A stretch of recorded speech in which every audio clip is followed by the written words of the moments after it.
La reconnaissance du génocide des Arméniens en Belgique, c'est une longue histoire. Mais c'est une histoire qui suit l'histoire générale de la reconnaissance de ces génocides et qui suit beaucoup en fait ce qui se passe dans les pays voisins de la Belgique et en particulier la France. Donc la Belgique est très tributaire de ce qui se passe en France dans ce dossier. Alors c'est une longue histoire parce que c'est un sujet qui est en discussion depuis de nombreuses années en Belgique, dans les médias, mais aussi dans les milieux politiques. Il y a déjà eu plusieurs fois des débats politiques. Et une première étape formelle importante a été une discussion au Sénat de Belgique dans les années 90, en 98, qui a donné lieu à un vote, en fait un vote reconnaissant le génocide des Arméniens, mais c'était plus une motion qu'un vote formel. Et en plus, ce vote n'engageait en fait pas le Parlement, puisque nous avons un système bicaméral, il faut que la Chambre des représentants se prononce aussi, et ça n'engageait pas le gouvernement. Mais c'était une première étape.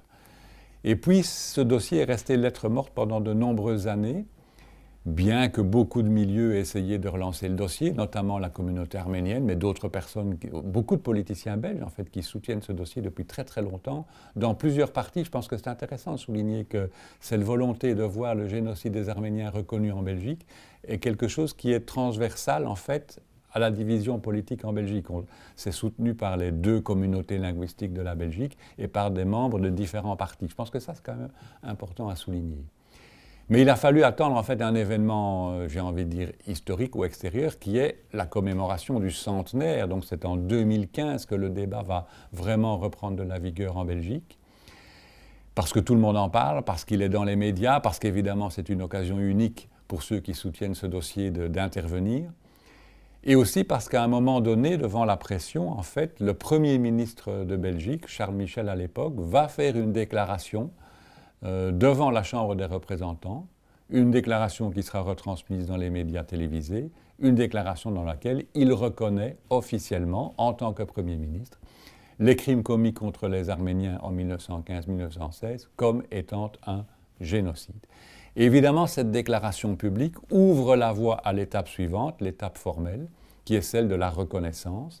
Donc une motion va être déposée, une proposition en fait de motion va être déposée par des représentants de différents partis politiques et de différents régimes linguistiques en Belgique à la Chambre.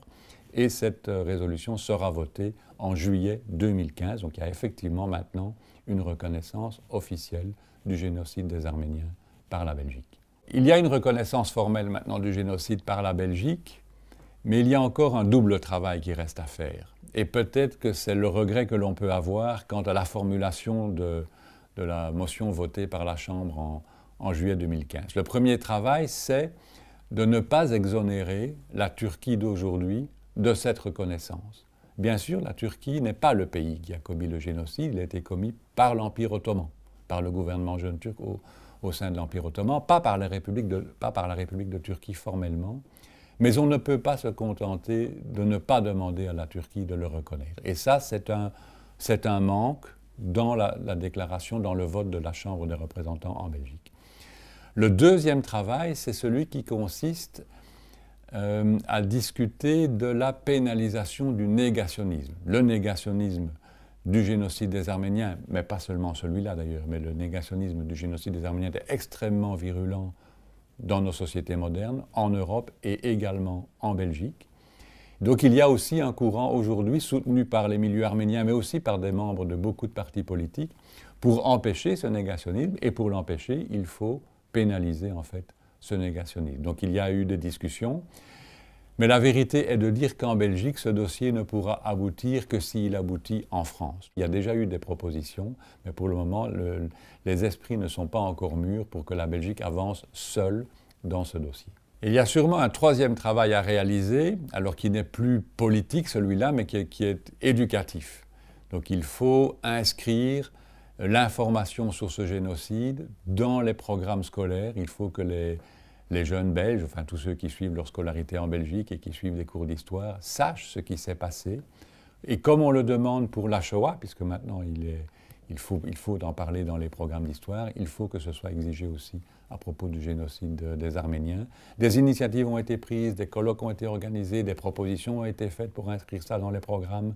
Il y a des programmes d'action en ce sens. Donc ça, c'est un travail qui est en cours et qui est vraiment extrêmement important parce que l'avenir, ce sont les jeunes d'aujourd'hui.